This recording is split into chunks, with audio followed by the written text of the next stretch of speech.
What would you think if I told you that the person you see in the mirror, that polite, smiling, socially acceptable shell, is actually the greatest obstacle to your own survival? Stop now and look closer at the good person you've spent your entire life pretending to be. You have been sold a psychological bill of goods, a counterfeit morality that equates being harmless with being virtuous. In the 2D animated theater of our modern world, we are surrounded by avatars of niceness, characters wearing halos that are screwed on so tight they've cut off the circulation to their souls. They are the chronic givers and the self-proclaimed empaths who wonder why they are perpetually exhausted, exploited, and betrayed.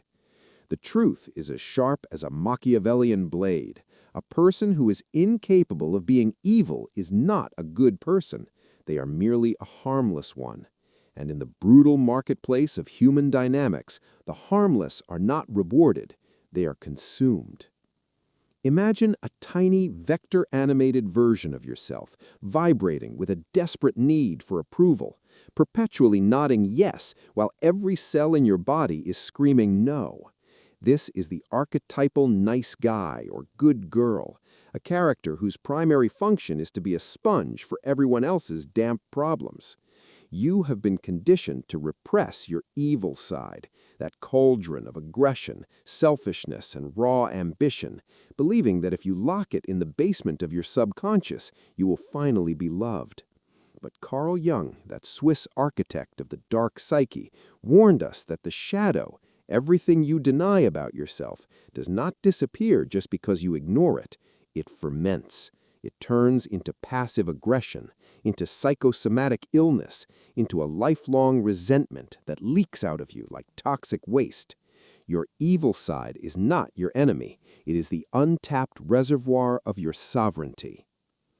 The satirical tragedy of our era is the cult of toxic positivity, a digital tax on the human spirit that demands we amputate our teeth so we don't accidentally bite anyone.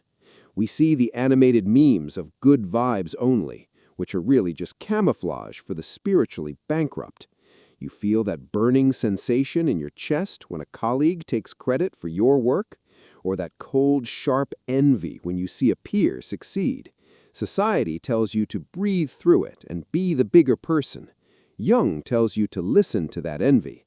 Machiavelli tells you to use that fire to fuel your own ascent. That evil feeling is actually a sophisticated internal GPS pointing directly toward the parts of your life where you are currently a slave. Envy is the shadow's way of saying you are capable of having that, but you are too afraid to go get it. In the high-stakes game of attraction and relationship dynamics, the absence of a shadow is a death sentence. Have you ever wondered why the most virtuous people often end up with the most destructive partners? It is because nature abhors a vacuum. When you present a persona that is 100% light, you inadvertently issue an invitation to every predator in the ecosystem. Predators are not looking for a fight, they are looking for a meal. By repressing your capacity for aggression, you have effectively announced that you have no defenses. You have become a biological open sign for the manipulative and the narcissistic. The person who has integrated their shadow carries a quiet aura of danger that actually prevents conflict. Like a stoic commander, they do not need to roar because everyone in the room knows they have the capacity to bite. Stop pretending your cowardice is kindness. You aren't being polite because you are a saint. You are being polite because you are terrified of the monster living in your basement. You fear your own anger because you don't know how to wield it, so you've convinced yourself that anger itself is a sin. But without that anger, you have no boundaries. Without your selfishness, you have no identity. Every great act of self-worth in history was an act of evil in the eyes of the status quo. To say, I matter more than your convenience, is a radical act of rebellion. To prioritize your mission over the demands of the mediocre is a shadow move. You have been playing a game where the rules were written by people who want you manageable, predictable, and weak. This is the Machiavellian awakening, the realization that your shadow is the only thing standing between you and the total annihilation of your self-worth. Imagine the satirical comedy of your own life, where you have allowed every energy vampire and social parasite to feast on your vital resources while you smile and ask if they'd like a second helping. You are the vector-animated character with a digital bullseye on your back, wandering through a landscape of takers, wondering why your reservoir of patience is bone dry. This is the biological tax of the nice person. By firing your internal bodyguard, your shadow, you have declared your borders open to any invader with a sob story or a loud voice. Machiavelli observed that a prince who tries to be good in all circumstances will eventually be ruined by the many who are not good. Your shadow is the only part of you that isn't naive. It is the seasoned veteran who has seen the dark corners of the human heart and knows how to spot a lie before the words leave the lips. When you integrate this evil side, you are not becoming a villain. You are simply growing the armor necessary to survive the battlefield of human society. Consider the word selfish. In our vector-animated theater, it is portrayed as the ultimate crime, the mark of the social pariah. But Seneca would argue that your time and focus are your only true possessions, and to give them away indiscriminately is the height of folly.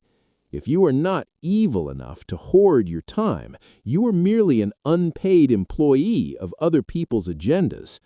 Your shadow is the part of you that knows how to say no without the stutter of an apology.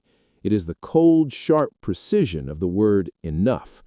When you stop trying to be the hero in everyone else's story, you finally gain the energy to be the protagonist in your own.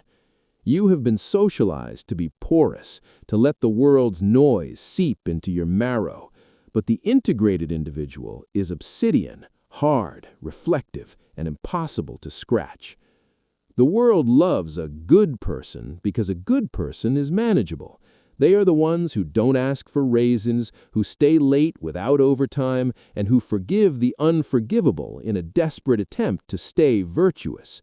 But look at the 2D characters in the hierarchy who actually move the needle of history. They carry a quiet darkness. They possess a monster that is well-fed and well-trained. They aren't looking for fights, but they are clearly prepared for them. This is the Jungian ideal. To be a monster, and then to learn how to keep it on a leash. When you are formidable, you don't need to bark. Your presence alone establishes the frame.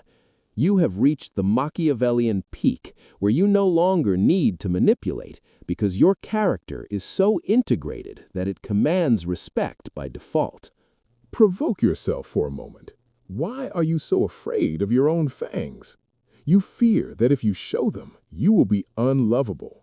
But the truth is that the love you receive as a nice person is shallow. It is a love for your utility, not for your soul. People love a tool, but they respect a master. Take arrogance, for instance. In the satirical play of the masses, it is a sin. But is it arrogance to believe you deserve more than a stagnant desk in a lukewarm relationship? That is simply the shadow's healthy drive for dominance. Take cruelty.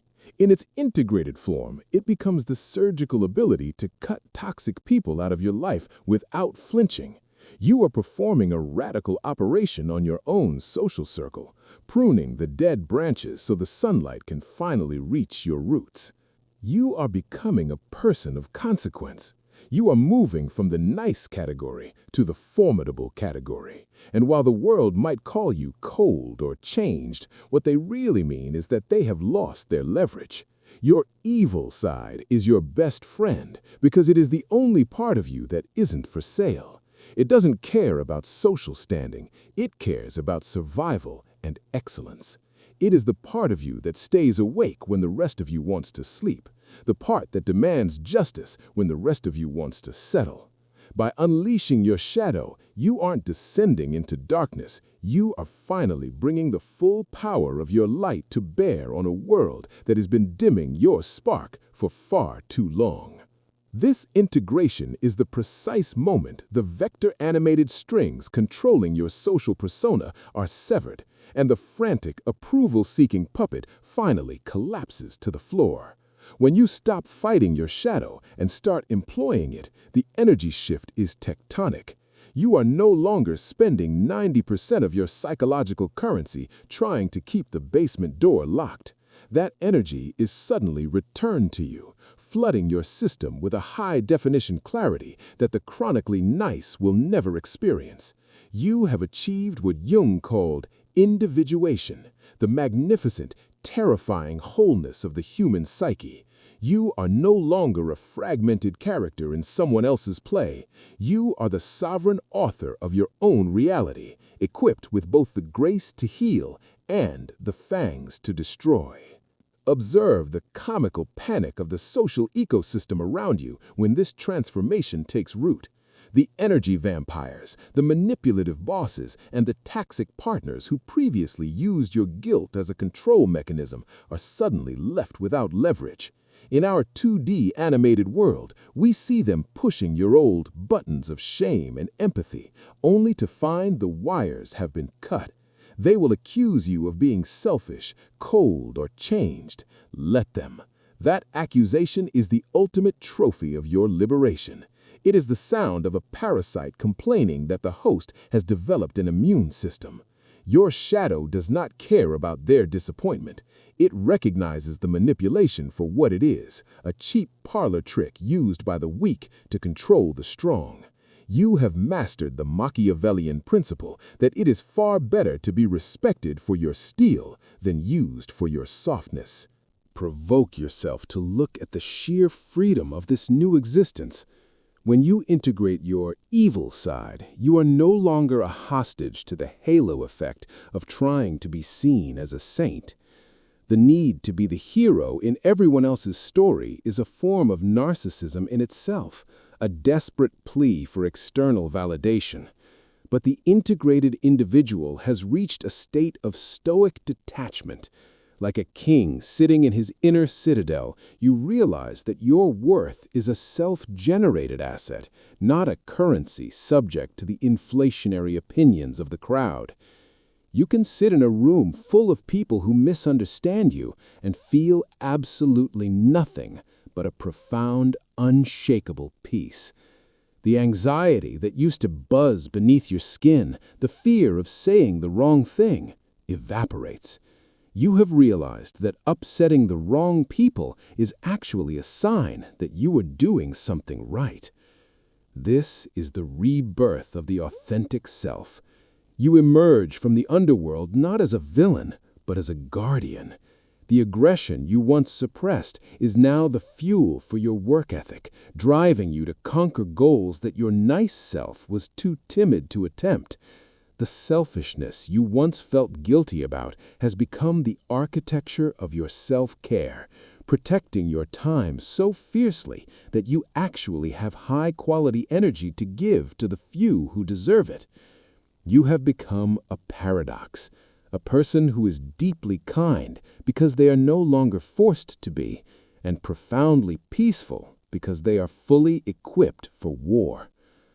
In the final scene of our animation, the character stands alone, not in the shadows, but in the blinding light of their own potential.